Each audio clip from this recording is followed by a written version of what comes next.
Kadosh Boker Or, Mishna Yomi, Masechet Shevuot, Perek Chet, chapter 8, Mishnah Dalet and Hey. Amar le'echad bashuk. If somebody comes and he says somebody in the street, Hechan shuri sheganavta. Imagine I see you in the street, Hechan shuri sheganavta. Ata ganavta li et ashor. Vehu omer, he says, what are you talking about? Lo ganavti, I didn't steal it. I bring Yadim. And the Yadim say, yeah, shu ganav. Meshalem tashum kefel. He has to pay tashum kefel. Right? He has to pay double. Why? Because again, he didn't admit. And you have two witnesses. Tavach machar, if he slaughtered it and sold it, Meshalem tashum arba v'chamisha. He has to pay 4 and 5 times. Why? Because again, he has to pay the knas. He didn't admit. What happens if he's a smart aleck? You know what happened? He comes and he sees the Edim are coming and they're going to testify about him. Amad, he comes and he says, Ganavti, I stole it, but I didn't do tficha mechira. I didn't slaughter or sell it. Right? So what happens? Now he only has to pay the keren, the principal. He doesn't have to pay back the double for the stealing or not the 4 and 5 times. Why? Because in such a case, it's a penalty. And once he's modeh knas, he's going to be patur. Okay? Mishnah hey. Amar la shoel. If you come now, and now we're talking about a shomer.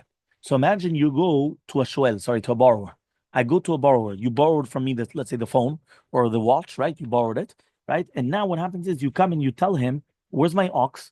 Amalu, he says, met, it died. Now it's not true. It was either that it was killed by a wild animal, it was captured by bandits, or it was stolen or lost.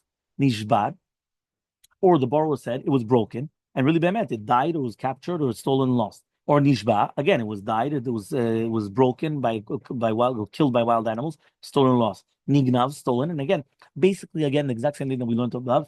He changed the story, right? He changed the story. Okay, whether it's going to be avad and it really was the other way. Mashbiachani, he tells him, no, you swear to me? Amani, he says, amen. Patur is going to be patur. Why? Again, he does not have to pay the hasham and the fifth because a borrower is responsible even for unavoidable losses. Meaning a borrower is chayav on everything.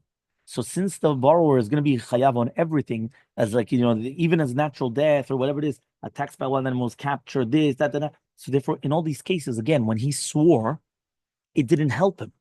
Meaning, one more time, if Shevuot didn't help you to be poterotcha, to exempt you from anything, before by the shomer chinam, the Shevuot didn't help you anyway. Why? Because anyway you were patur. Anyway you were exempt. Here it's the exact opposite. Here, anyway you're chayav. Doesn't matter which story you gave me, you're already chayav. So since anyway you're chayav, the fact that you swore falsely doesn't change anything. Okay?